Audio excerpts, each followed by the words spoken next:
Hi, my name is Bruce Rogers, and you are watching Western Reserve News. You are about to watch a review of last week's public meetings taped and posted on Western Reserve News. You'll be watching highlights of those meetings. So sit back, enjoy, and have a good day. Thank you very much. On Monday, Western Reserve News was at the Lordstown Village Council meeting. On Tuesday, Western Reserve News was at the Latonia School Board of Education meeting. Later, Western Reserve News was at the Poland Village Council meeting. On Wednesday, Western Reserve News was at the Canfield Board of Education meeting. And on Thursday, Western Reserve News was at the Fairfield Township meeting. Here we go. Western Reserve News was at Fairfield Township on Thursday, and they opened bids for a new stainless truck bed and hydraulics. This publication was put in the paper on August the 11th for the accessories to go with the new truck, and that is all for the dump body, a hoist, and a road sense type hydraulic system. Great. All right, first bid is Myers Equipment.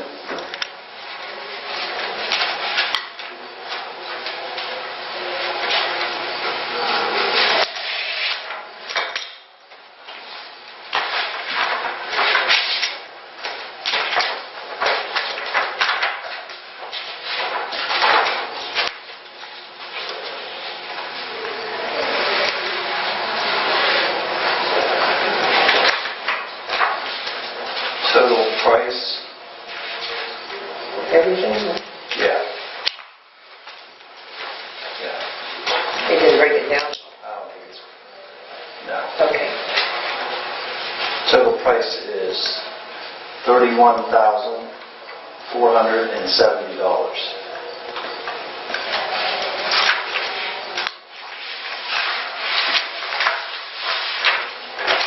Okay. Second bid is the Dexter Company.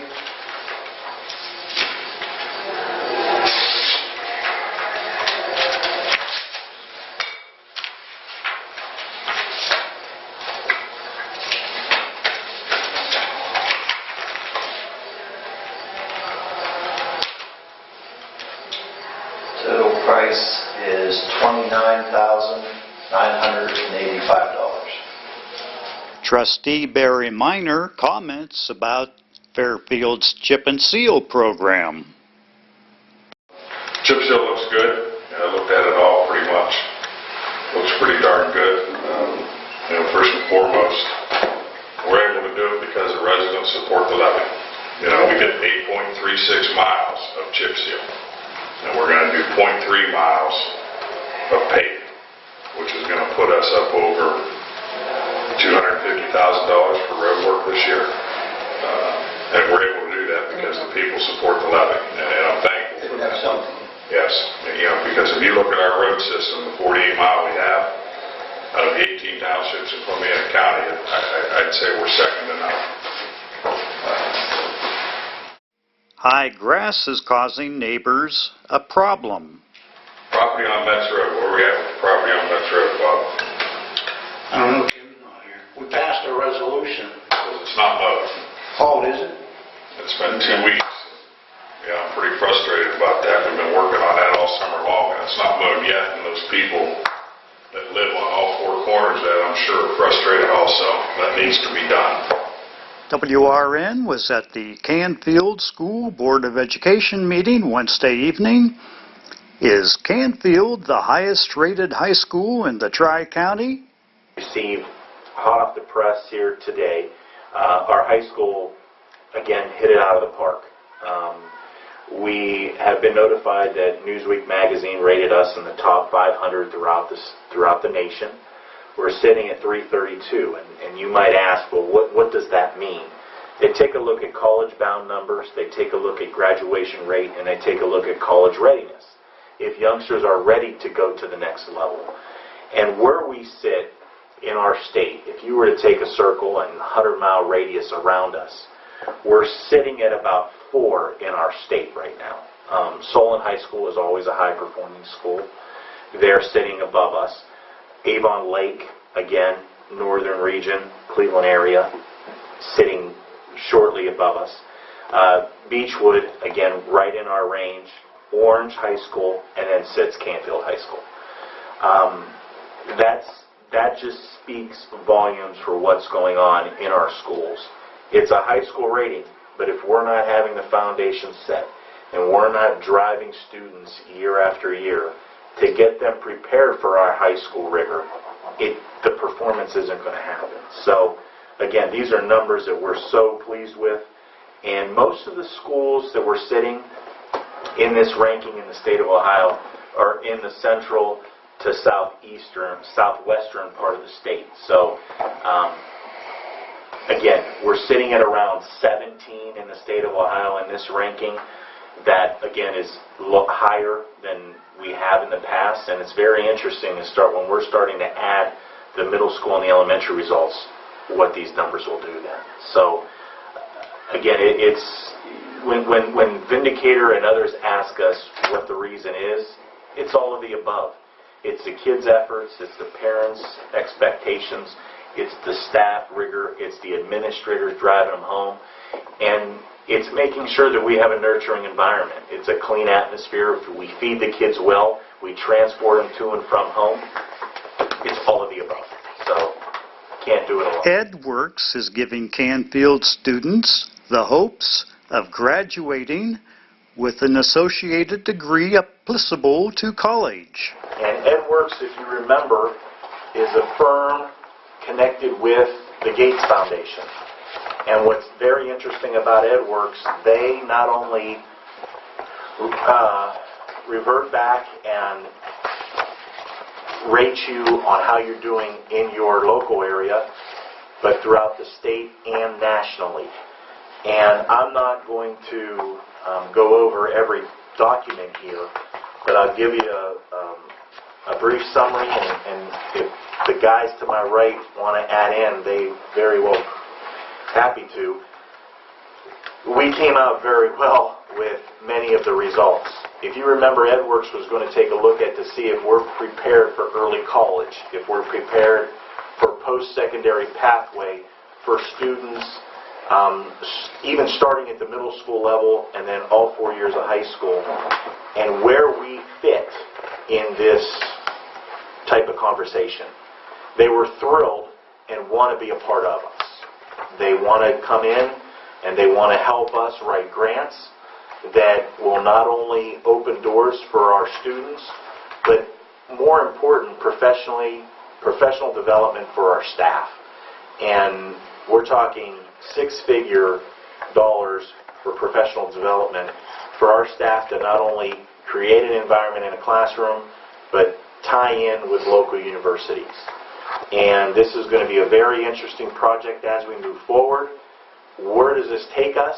It takes us down a path of a possible biomed pathway, so that by the time our youngsters graduate Canfield High School and receive a diploma from us, they're going to have an associate's degree in the same billfold.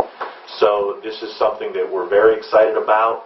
Again, initial stages, but we're going to continue to have this conversation. EdWorks is going to work with us.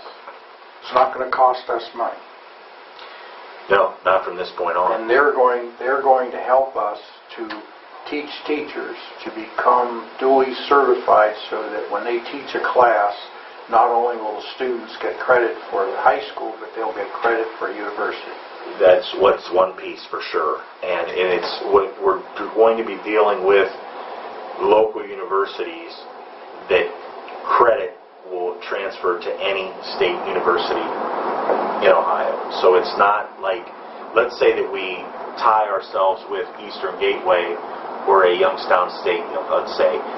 Students aren't tied to those universities solely. They could go elsewhere in the state of Ohio as well. Very exciting. It is. The question that we will have to answer and that you folks are going to need to help us with is, will this just be for Canfield students? And I state that and just throw this out on the table and plant the seed now. We could be a high school that services, our staff services students from outside of Canfield boundary. Not for the full day, but possibly for a block or two to be able to be offered some of these courses.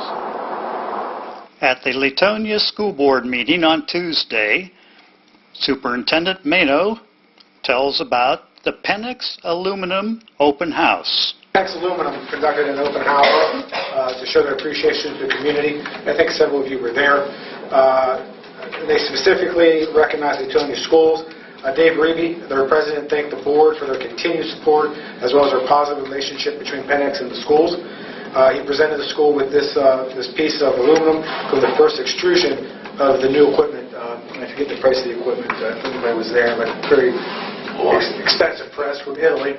And they wanted the school to have that. So it says, thank you for supporting our Latonia business growth from the Press D expansion project, Latonia schools. First extrusion, December 19th, 2014.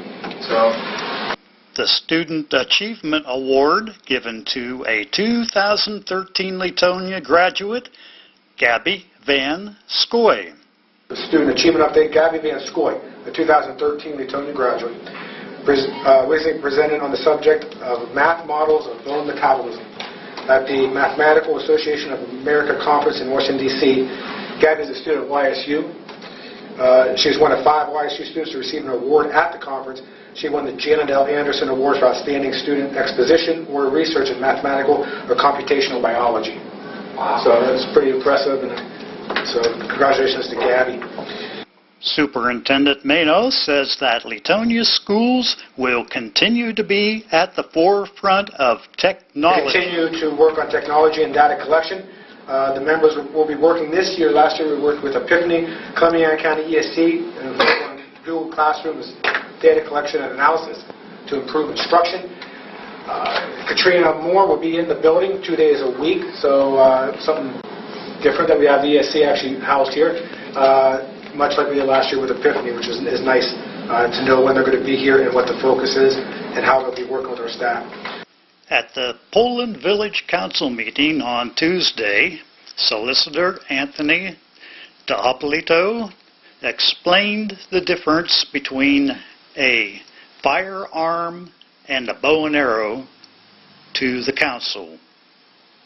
A question came up about the ordinance I was researching I did about firearm. And what I found was that a firearm under the federal code is any weapon which will or is designed to or may readily be converted to expel a projectile by the action of an explosive. So a bow is not a bow. But it also says any destructive device. So I looked up destructive device. Destructive device is any explosive, bomb, grenade, rocket, missile, or similar device to any of the devices described above. So I don't think that a bow is similar to the devices described above. Therefore, I believe a bow is not a firearm. Therefore, you don't have to change part B. Okay, so we're good. You're good. You're good.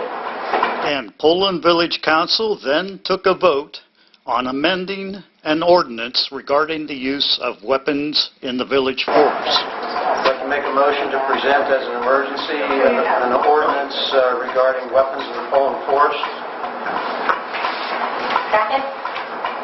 Roll call. Mr. Set? Mr. Donovan? Yes. Attorney Limmer? Mr. Major? Mrs. Cerny? Yes. Mrs. Jash? Yes. On Monday, WRN was at Lordstown Council meeting, which was short and uneventful, with the exception of 3 executive sessions following, with no action expected. Mayor Hill did offer one come to all to a pork dinner. And another thing will also be a notice in the newsletter.